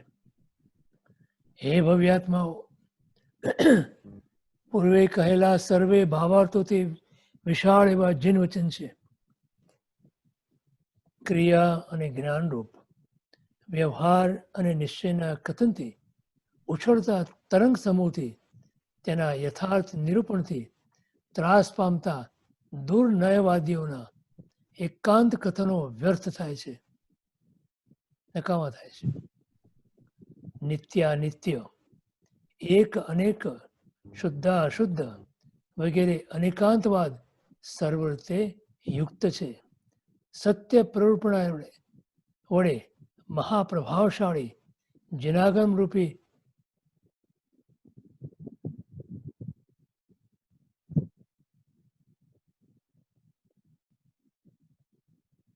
ગિરીશભાઈ ગયા?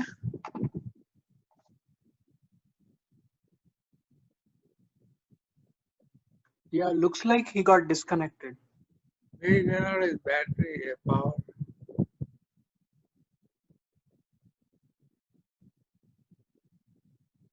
I'll call Miko.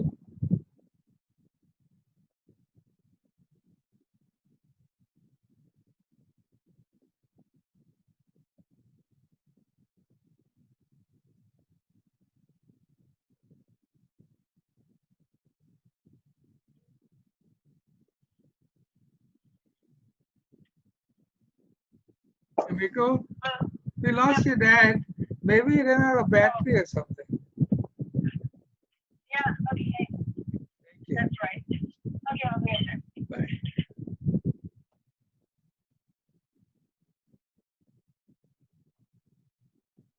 The plug might have come loose.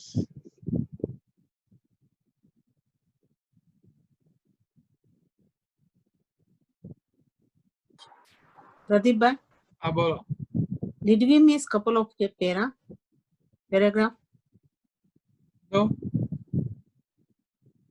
Huh? I don't think so. Okay. એટલે તમે પ્રશ્ન પૂછી શકો એવું લાગે તો.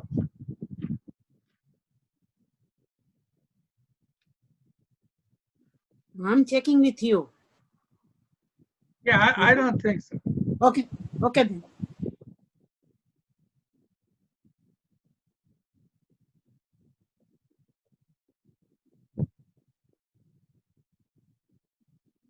તો અહીંયા એક વાત કરવી હતી આજે અહીંયા જે આગળ આપી ને પ્રસ્તુતિ એવી બધા ચેપ્ટરમાં છે અને એ કોક વાર વાંચવા જેવી છે. સુનંદાબેન દરેક ચેપ્ટર ની આગળ એવું લખેલું છે સમરી સ્વરૂપ.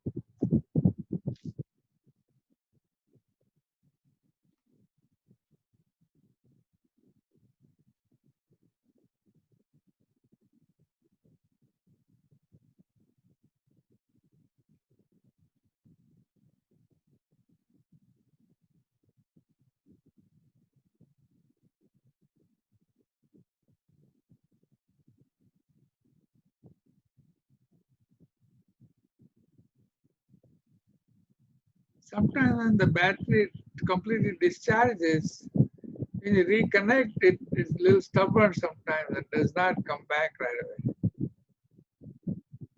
You kind of play with it and discharge it.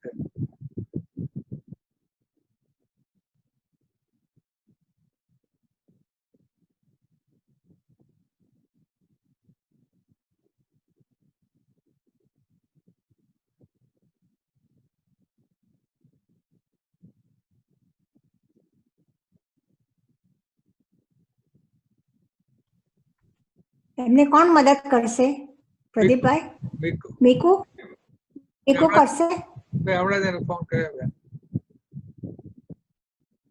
Okay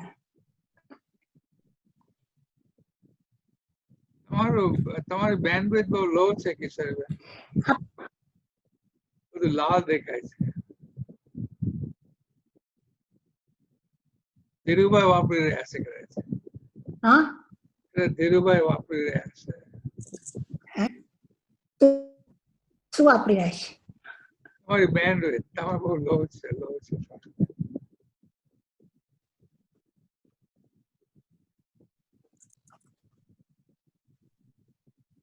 કે છે કિશોરી's network bandwidth is weak એવું કઈ કહે છે. આવી ગયા ગિરીશભાઈ.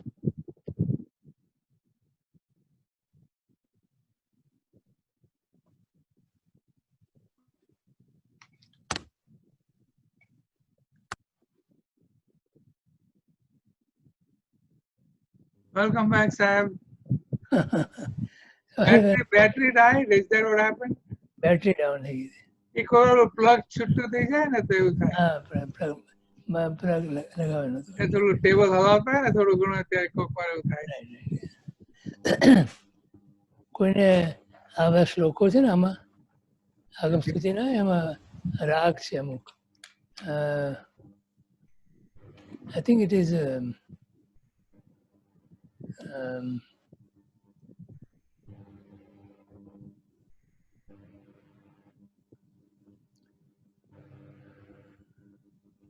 રાગનું નામ ભૂલી ગયો છું પણ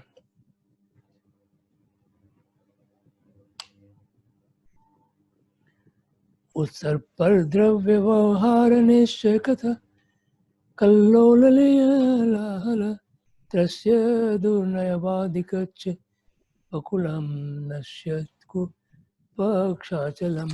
આ રાગ છે એનો. Shardul, we read it. Shardul વિક્રેટ, યસ, કરેક્ટ. પૂજ્ય યુક્તિ યુક્તિ નદી પ્રવેશ સુખભગમ સ્યાદ્વાદ મર્યાદયા યુક્તમ શ્રીજન શાસનમ જલનિધિમ મુક્ત્વા પરમ નાશ્રય. આ રાગ છે એનો. તો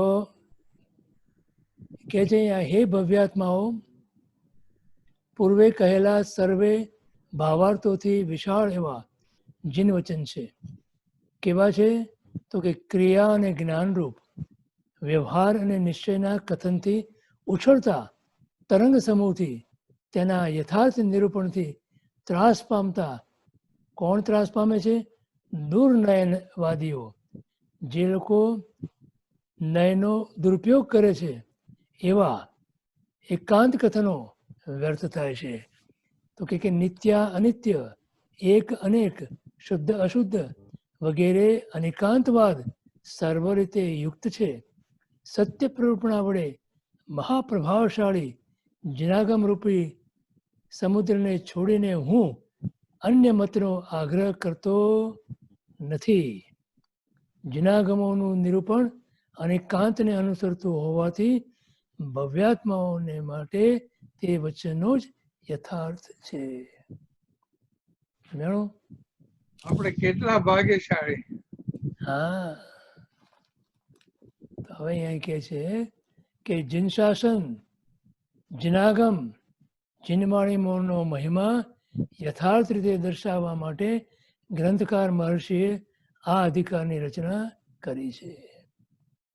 આ અધિકારમાં એમણે જિનાગમ માટે જુદા જુદા રૂપકો પ્રયોજ્યા છે. વળી એ રૂપકોની વિગતો માટે અન્ય રૂપકો યોજીને રૂપક માળાની રચના કરીને મહાકવિઓની પરંપરા અનુસાર ઉચ્ચ કવિત્વ શૈલીથી એનો મહિમા કેટલાક સમાસયુક્ત પદો દ્વારા સરસ રીતે દર્શાવ્યો છે. આ પ્રથમ શ્લોકમાં એમણે જિનાગમ માટે જલનિધિનું રૂપક પ્રયોજ્યું છે. મહાસાગરમાં મોટા મોટા મોજાઓ ઉછળે છે, એથી ગભરાઈને કાચબાઓના ટોળા દૂર ભાગે છે. મહાસાગરમાં આસપાસના ખડકો તૂટી પડીને ઘસડાય છે અને એના ટુકડે ટુકડા થઈ જતા હોય છે. મહાસાગરમાં નદીઓ આવીને પોતાના પાણી ઠાલવે છે, પણ એ મહાસાગર ક્યારેય માઝા મૂકતો નથી. જિનાગમ રૂપી મહાસાગરમાં વ્યવહારના અને નિશ્ચયના રૂપી મોજાઓ ઉછળે છે, એથી દુર્નયવાદીઓના ખોટા પક્ષો અને કથનો રૂપી કાચબાઓના કુળો ત્રાસ પામી દૂર ભાગી જાય છે. આ મહાસાગરમાં સવિસ્તર યુક્તિઓ રૂપી નદીઓ ભળવાથી એની શોભા વધે છે. તેમ છતાં જિનાગમ રૂપી મહાસાગર શ્યાદવાદ રૂપી પોતાની માઝા ક્યારેય મૂકતો નથી. એમ કહેવાય છે ને, દરિયો ક્યારેય માઝા ન મૂકે. એથી જ ગ્રંથકાર કહે છે કે આવો મહાન, સમર્થ, સુભગ, ઘન મહાસાગર મળ્યા પછી બીજે જવાનું પોતાને કે અન્ય કોઈને મન ક્યાંથી થાય? મને તો નથી થતું, અને તમને પણ ના થવું જોઈએ. આપણે આની પહેલી ગાથા પૂરી કરીએ. કોઈને પ્રશ્ન હોય તો લઈએ, અને નહીં તો આપણો સમય પણ પૂરો થશે. પ્રશ્ન આમ તો દેખાતા નથી કે બોલો. એટલો એક વિચાર આવેલો કે આપણે ગઈકાલે કે આપણે પ્રાર્થના વિશે વાત કરી કે જો શ્રદ્ધા હોય તો પ્રાર્થના ફળે ફળે ને ફળે. પછી બીજી જગ્યાએ આપણે વાત કરી કે જો ગ્રંથકારમાં શ્રદ્ધા હોય તો ગ્રંથ ફળે. સમજ્યા આપણે? એવી જ રીતે આ એને સર્વજ્ઞના જ્ઞાનમાં જો પાકી શ્રદ્ધા હોય તો કેટલું બધું ફળે. એટલે બધા road they all take this to go to the same place. Correct. આપણે શ્રદ્ધા બહુ પાકી હોય તો ઘણું કામ થઈ જાય. હા, પણ શ્રદ્ધા પરમ દુર્લભ. બરાબર. શ્રદ્ધાને પરમ દુર્લભ કીધી એ આ રીતે. બીજો એક વિચાર આવે કે આપણે ઘણી વાર તમે કહો છો કે આપણે શુભ ને બરાબર ઘૂંટીએ તો શુદ્ધમાં જવાય. Right. હસનભાઈ કદાચ વધારે ખબર હોય પણ હરિભદ્ર સૂર્ય યોગ વિંશિકામાં કારણ એ જ બતાવ્યું કે બધા અનુષ્ઠાનોમાં જો વિધિસર ભાવથી અને પછી સ્થૂળ આલંબનથી સૂક્ષ્મ આલંબન તરફ જઈએ હમ. તે ઓલમોસ્ટ શુદ્ધ તરફ ની પાસે પહોંચી જાય છે. એને ગૂંથવું પડે, Yes. એમ ના થાય. એટલે બધું રાઈટ એકાગ્રતાથી ગોઠવાથી પહેલા તો તમારે શુભ છે એ નક્કી કરવું પડે ગુરુગમથી. તમે જે કરો છો, yes. તમે જે ગૂંટવા માંગો છો એ શુભ છે એ ગુરુગમથી નક્કી કરો, તમારી મેળે નહીં, માત્ર પુસ્તક વાંચીને નહીં, બરોબર માત્ર કોઈને સાંભળીને નહીં, બરોબર ગુરુગમથી નક્કી કરો કે આ હું જે કરું છું એ શુભ છે, અને પછી એને ગુરુ કહે એ પ્રમાણે ઘૂંટો. યસ અને જો ઘૂંટો તમે યથાર્થ રૂપે સમજણપૂર્વક તો અવશ્ય તમને શુદ્ધની પ્રાપ્તિ થાય, નહીં તો નહીં. તમારી મતિ કલ્પનાથી તમે એને શુભ પણ ના કહી શકો, અશુભ પણ ના કહી શકો, અને શુદ્ધ પણ ના કહી શકો. અહીંયા સાધકની મતિ કલ્પનાને કોઈ સ્થાન જ નથી. સાધક માટે તો એક જ ગુરુ પ્રત્યે સર્વ અર્પણ, સર્વાર્પણ. એટલે એ એમ કહે કે આ તારે ઘૂંટવાનું છે તો એ આપણા માટે શુભ બને, અને એ ઘૂંટવાનું, અને એ ઘૂંટી આપણે ત્યારે આપણે એમાંથી શુદ્ધમાં જઈ શકીએ. તમારી મેળે એક તો કોઈ ગ્રંથ કે પુસ્તક વાંચવાનું પણ નથી. આ સ્પષ્ટ નિર્દેશ છે. તમારી મેળે તમારે કોઈ અનુષ્ઠાન પણ કરવાનું નથી. તમારી મેળે તમારે કોઈ તપ પણ કરવાનું નથી. તમારી મેળે તમારે કોઈ સ્વાધ્યાય પણ નથી કરવાનો. તમારે ગુરુની આજ્ઞા વગર જો તમે કોઈ જગ્યાએ જતા હો કે જે રસ્તો તમારા માટે અપરિચિત છે તો ત્યાં તમે જીપીએસ મૂકો છો, બરોબર? યસ શાના માટે? હવે એ જીપીએસમાં કોઈ વ્યક્તિ તમને એમ કહે કે તમે ડાબી તરફ જાઓ તો તમે ડાબી તરફ જાઓ છો. તમે એને ઓળખતા નથી ને, એ વ્યક્તિને. એ જે બોલે છે એને ઓળખતા નથી, પણ તમને શ્રદ્ધા શેમાં છે? એ જીપીએસમાં. ખરું? એક જમણી તરફ જાઓ તો જમણી તરફ જાઓ. તમને એક તમે યુટર્ન મારો તો તમે યુટર્ન મારો છો. ખરું? આ જ વસ્તુ જીપીએસ એટલે ગુરુ પોઝિશનિંગ સિસ્ટમ. અથવા ક્યારે પ્રાપ્ત થાય? ગુરુ પ્રત્યે સમર્પણ, જીપીએસ. એટલે એક પણ વસ્તુ મારાથી, મારી મેળે, મારી મતિ પ્રમાણે, કેમ કે જે રસ્તે આપણે જવું છે એ આપણા માટે અનાદિકાળથી અનભ્યસ્ત છે. આપણે એને અભ્યાસ કર્યો નથી, ગયા જ નથી આપણે માર્ગે. માટે જેણે એ માર્ગે જઈને પ્રાપ્ત કર્યું છે એવા ગુરુ, ગીતાર્થ ગુરુ, એની નિશ્રામાં જ, માટે ત્યાં કીધું, ત્યાં મોક્ષ માર્ગમાં પ્રવૃત્તિ બેની ઘટે પ્રવૃત્તિ બેની ઘટે, એક ગીતાર્થની અને બીજી ગીતાર્થના અનુયાયીની. તો કાં તો તમે ગીતાર્થ બનો, કાં તો તમે ગીતાર્થના અનુયાયી બનો. તમે એના વગર ભટકી જવાના. અત્યાર સુધી ભટકી ગયા છીએ આપણે, એવી રીતે ભટકી જવાના. માટે એ નથી કરવું આપણે. બસ આટલું સમજી રાખો. હતી ચાલો, બરાબર. કોઈને પ્રશ્ન હોય તો લઈએ ને તો પછી આપણે પ્રશ્ન અંતમાં કોઈ હાથ ઊંચે થયા નથી આજે. ફરી એકવાર પૂછીએ, કોઈના પ્રશ્ન છે? યા મારી એક છે. બોલો સાહેબ. જય જિનેન્દ્ર ગિરીશભાઈ, ગુરુ જે હોય એ પંચ મહાવ્રતધારી સાધુ ભગવંત હોવા જોઈએ કે ગુરુની શાસ્ત્રમાં જે વ્યાખ્યા છે એ પ્રમાણે હોવા જોઈએ. શાસ્ત્રમાં વ્યાખ્યા એ છે સર્વસંગ પરિત્યાગી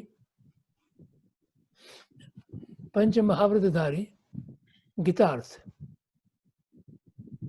એટલે શ્રીમદજીએ 837માં પત્રાંકની અંદર એની વ્યાખ્યા આપી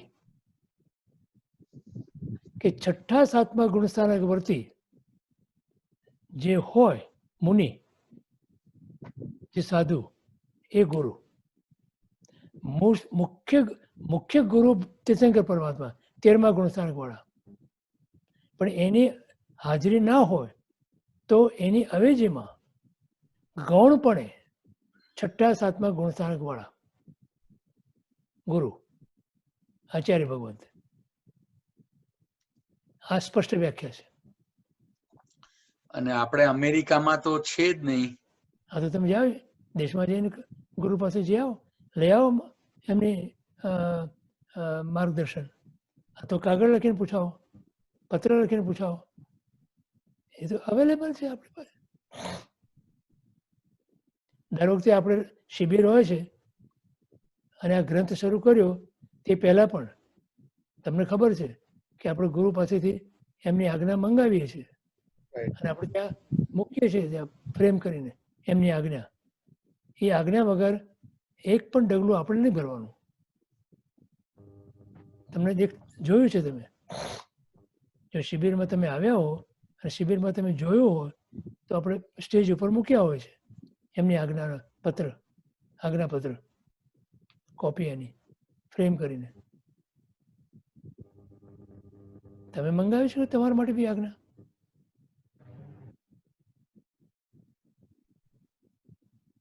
પણ એ વગર તમારી મેળે તમે કરવા જશો તો અનાદિકાળથી ભટક્યા છીએ આપણે અને અનંતકાળ સુધી ભટકવાના. આ નક્કી છે, અનિશ્ચિત છે. Thank you.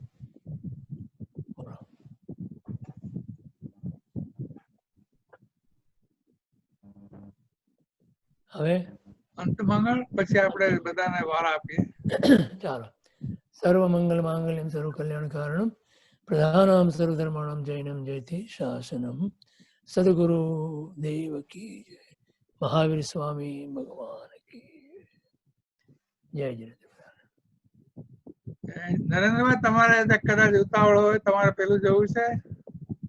જય જિનેન્દ્ર. એક એમને મોટા કરવા દે. હવે બોલો. જય જિનેન્દ્ર. પ્રણામ ગિરીશભાઈ. ચાલુ. જય જિનેન્દ્ર. બીજે કઈ અપડેટ નરેન્દ્રભાઈ? નહીં, બસ આજ પૂરતું કઈ નથી. Thank you. તો પછી સવિતાબેન છે આજે. સવિતાબેન, જય જિનેન્દ્ર ગિરીશભાઈ, પ્રદીપભાઈ. તમારું મોઢું દેખાડો, મોઢું તો દેખાડો. મોઢું દેખાડું પણ ખબર નહીં શું થયું પાછું. ઓકે, દેખાડીએ. દેખાય છે? હવે તમારું દેખાય છે, મણિભાઈ નથી દેખાતા. મારું બી દેખાય છે. હવે દેખાય. ડોક્યું આવ્યું. જય જિનેન્દ્ર. પછી આપણે લીલાબેન ને લઈ લઈએ, એને મોડું થતું હોય કદાચ. લીલાબેન બોલો. હા, જય જિનેન્દ્ર. લીલાબેન સાતામાં રહેજો. હા, તમે પણ સત્તામાં છો ને? હાજી, બધું બરાબર છે? હા, બધું બરાબર છે. ઓકે, પ્રણામ. પ્રણામ. હવે આપણે જે લાઈન સર દીનાબેન પારેખ. જય જિનેન્દ્ર ગિરીશભાઈ. જય જિનેન્દ્ર દીના. પાય લાગુ છું. સત્તામાં રહેજો. સાતામાં. Jyotiben, oh sorry, go ahead. Jyotiben વડેચા, please. જય જિનેન્દ્ર ગિરીશભાઈ, સાતામાં છો? હા, જય જિનેન્દ્ર. જ્યોતિ બરોબર છે. સાતામાં રહેજો. હાજી, તમે પણ. કુસુમબેન શાહ. જય જિનેન્દ્ર ગિરીશભાઈ. હા, જય જિનેન્દ્ર કુસુમબેન. ચેતનાબેન સાવલા. ગિરીશભાઈ પ્રણામ. હા પગે પ્રણામ લાગુ જય છું જિનેન્દ્ર ચેતના સાતામાં રહેજો હા ચોક્કસ દે ગુરુતરો પાસે પ્રદીપભાઈ શાહ ટોરેન્સ. જય જિનેન્દ્ર સાતામાં રહેજો. હા જેનું જય પતિ એ જિનેન્દ્ર બધા મ્યુટ રહેશે એટલે ઘોંઘાટ ઓછો થાય પ્લીઝ. દેખાતા નથી. હા જય જિનેન્દ્ર પ્રદીપ હા જય જિનેન્દ્ર સાહેબ દેખાતા નથી તમે. હે કઈ આશીર્વાદ આપો તો દેખાશો. અલકાબેન ને રમેશભાઈ કોટારી. જય જિનેન્દ્ર ગિરીશભાઈ. હા જય જિનેન્દ્ર રમેશભાઈ સાતામાં છો. દેવગુરુ પ્રસાદ સારું છે. જય જિનેન્દ્ર ગિરીશભાઈ પ્રણામ. હા અલકા જય જિનેન્દ્ર. વિરેન્દ્રભાઈ શાહ. વિરેન્દ્રભાઈ કિશોરભાઈ તમે કેમ આવી ગયા? જય જિનેન્દ્ર. મેં અનમ્યુટ નતું કર્યું એટલે મેં મ્યુટ. ક્રિશભાઈ જય જિનેન્દ્ર. હા જય જિનેન્દ્ર કિશોરબેન. ક્રિશભાઈ જય જિનેન્દ્ર જય જિનેન્દ્ર. અચ્છા હવે હાજી વિરેન્દ્રભાઈ પાય લાગુ છું. હવે મ્યુટ થઈ જાવ બેન. હા વિરેન્દ્રભાઈ બોલો સાહેબ. જય જિનેન્દ્ર ગિરીશભાઈ હા જય જિનેન્દ્ર. સાતામાં છો. હા દેવગુરુ પ્રસાદ તમે સાતામાં. હા તમારી કૃપા સારું છે તમે પગે લાગી છે. હાજી હાજી. શીતલબેન બોલો. ગિરીશભાઈ વંદન કરું છું. હા જય જિનેન્દ્ર શીતલબેન. જય જિનેન્દ્ર હાજી. પ્રણામ. હર્ષાબેન ખોજા. જય જિનેન્દ્ર ગિરીશભાઈ પ્રણામ. હા જય જિનેન્દ્ર હર્ષાબેન. જય જિનેન્દ્ર. હેમેન્દ્રભાઈ જોશી. જય જિનેન્દ્ર ગિરીશભાઈ સાતામાં છો. સાતામાં છું ગિરીશભાઈ. જય જિનેન્દ્ર હરમેન્દ્રભાઈ અને રેખા જય જિનેન્દ્ર. પિતાબેન અને નવીનભાઈ. ગિરીશભાઈ જય જિનેન્દ્ર ગિરીશ. જય જિનેન્દ્ર જય જિનેન્દ્રભાઈ. જય જિનેન્દ્ર ગિરીશભાઈ, થેન્ક યુ સો મચ. માલાબેન સંઘવી. જય જિનેન્દ્ર ગિરીશભાઈ હા જય જિનેન્દ્ર મારા. સાતામાં. હા દેવગુરુ પ્રસાદ. સૌરભબેન અને યોગેશભાઈ. જય જિનેન્દ્ર ગિરીશભાઈ હા જય Jinendra Saurabh Yogesh. Let there be light. Let there be light. Ilaben Desai. જય ઇલાબેન જિનેન્દ્ર ગિરીશભાઈ પ્રણામ કરું છું. હાજી જય જિનેન્દ્ર. આ સાતામાં છો. હાજી દેવગુરુ પ્રસાદ. નવીનભાઈ ગેંગર. જય જિનેન્દ્ર ગિરીશભાઈ હા પ્રણામ. નવીનભાઈ જય જિનેન્દ્ર જય જિનેન્દ્ર. સાતામાં રહેજો. હાજી તમે. ચંદ્રભાઈ શાહ અને બીનાબેન. જય જિનેન્દ્ર જય ગિરીશભાઈ. જિનેન્દ્ર પાય લાગુ હા જય ગિરીશભાઈ જિનેન્દ્ર પ્રણામ. જય જિનેન્દ્ર સાતામાં. સાતામાં રહેજો. હાજી તમે પણ. રૂપાબેન ને શ્રીધર કોઠારી. જય જિનેન્દ્ર અંકલ પ્રણામ. જય જિનેન્દ્ર શ્રીધર રૂપા જય જિનેન્દ્ર. જય જિનેન્દ્ર અંકલ પ્રણામ કરું છું. સાતામાં છો. હા દેવગુરુ પ્રસાદ બરોબર છે. Found new talent in Sridhar today. He knows his rag. Anandi and Harshukbhai. Harsukhbhai. જય જિનેન્દ્ર ગિરીશભાઈ. જય હા જિનેન્દ્ર જય ગિરીશભાઈ. જિનેન્દ્ર હર્ષુખભાઈ. જય જિનેન્દ્ર. પુષ્પાબેન બોલબેન. જય જિનેન્દ્ર ગિરીશભાઈ. હા જય જિનેન્દ્ર કેમ છો બરોબર. એકદમ તમે બરાબર છો. સાતામાં છો. સાતામાં રહેજો. દેવગુરુ પ્રસાદ. પ્રદીપભાઈ તમને પણ જય જય જિનેન્દ્ર. જિનેન્દ્રબેન તમે થોડી પ્રેક્ટિસ કરી એવું લાગે છે. આજે સ્મૂથ થયેલા. અસ્મિતા પારેખ બેન બોલો. જય જિનેન્દ્ર ગિરીશભાઈ. હા ચંદ્રકાંતભાઈ અસ્મિતા જય જિનેન્દ્ર. અંજનાબેન and hopefully કિરીટભાઈ. જય જિનેન્દ્ર ગિરીશભાઈ. હા અંજના જય જિનેન્દ્ર જય જિનેન્દ્ર. સાતામાં રહેજો. હાજી તમે પણ. કલ્પનાબેન શાહ. જય જિનેન્દ્ર ગિરીશભાઈ સાતામાં છો. હા જય જિનેન્દ્ર કલ્પના બરોબર છે બરોબર. જય જિનેન્દ્ર પ્રદીપભાઈ. જય જિનેન્દ્રબેન મહેન્દ્રભાઈ શાહ. મહેન્દ્રભાઈ છવાજર. જય જિનેન્દ્ર ગિરીશભાઈ. જય જિનેન્દ્ર. તમારો અવાજ બ્રેક થઈ જાય છે. ફોટો દેખાડો. હા જય જિનેન્દ્રભાઈ ને સિદ્ધાભાઈ પ્રણામ કરીએ. હાજી તમારો અવાજ અંકિત અને નિકિતા શાહ. જય જિનેન્દ્ર અંકલ સાતામાં. જય જિનેન્દ્ર નિકિતા, જય જિનેન્દ્ર અંકિત. રવિવાર નહોતો તો? હાજી અંકલ ગઈકાલે નહોતું અવાયું. સોરી. શું થયું? બરોબર હતું? હા અંકલ બરાબર. ક્યાં ગુમ થઈ ગયો? મારાથી આવવાનું નહોતું એટલે પછી એમનો પણ અટવાઈ ગયો. એટલે સોરી. તને કંપની આપી. દીપિકા ના અંકલ રિવાઇઝ કરી લેશું. પાછું રિવાઇઝ કરી લેશું એમ. અચ્છા અચ્છા. Yeah, that is expected. Deepika બેન બોલો. જય જિનેન્દ્ર ગિરીશભાઈ. હા જય જિનેન્દ્ર દીપિકા. પ્રણામ. હાજી. સાતામાં છો ને? હાજી દીપિકા બરોબર છે. સાતામાં રહેજો. હાજી. Thank you Pradeepbhai. Oh, my pleasure Deepika બેન. ડોક્ટર મહેન્દ્રભાઈ સાહેબ બોલો.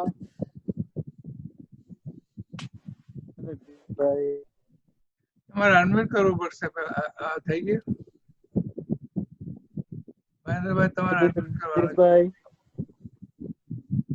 અનમ્યુટ નથી થયા તમે કે થયા? નથી થયા. અત્યારે મ્યુટમાં સ્ટક છે. અચ્છા, હર્ષા કોચા આવી ગયા, મહેન્દ્રભાઈ શાહ આવી ગયા, પ્રદીપભાઈ આવી ગયા, તેજસ જિનેન્દ્ર ગિરીશભાઈ. હા જય જિનેન્દ્ર. લાગુ છું ને સાતા પૂછું છું. Thank you thank you. મારા ખ્યાલથી ડોક્ટર મહેન્દ્રભાઈ સિવાય બધા આવી ગયા કદાચ. ડોક્ટર મહેન્દ્રભાઈ ટેક અનધર શોટ. હવે બોલો, હવે બોલો મહેન્દ્રભાઈ. નથી આવતો મારે. નથી આવતો આજે? અચ્છા, કાંઈ વાંધો નહીં. તો અવાજ તો આવે છે, બોલો. હું છું. વિડિયો બી ચાલુ કરો. જય જિનેન્દ્રભાઈ. જય જિનેન્દ્ર મહેન્દ્રભાઈ. એને કઈ વિઘ્ન. જય જિનેન્દ્ર. ઓકે, લગભગ બધા આવી ગયા. આપણે ગિરીશભાઈ ને પાછા લઈ આવીએ. ઓકે ગિરીશભાઈ, હવે તમે આજ્ઞા આપો.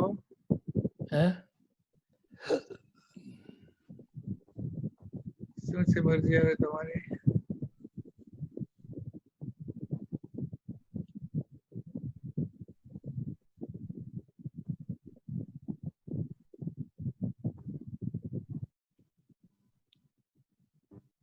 ગિરીશભાઈ. હાજી. હવે શું ઈચ્છા છે સાહેબ? હવે શું કરવું છે? બસ બધા આવી ગયા, બંધ કરો. રજા લઈએ. ઓકે, હાલો બધાને જય જિનેન્દ્ર. પ્રદીપભાઈ જય જિનેન્દ્ર. જય જિનેન્દ્ર. જય જિનેન્દ્ર બધાને. જય જિનેન્દ્ર. કાલે હર્ષેન્દ્રભાઈ છે. હવે હું મોકલીશ, નોટિસ મોકલીશ. ભલે.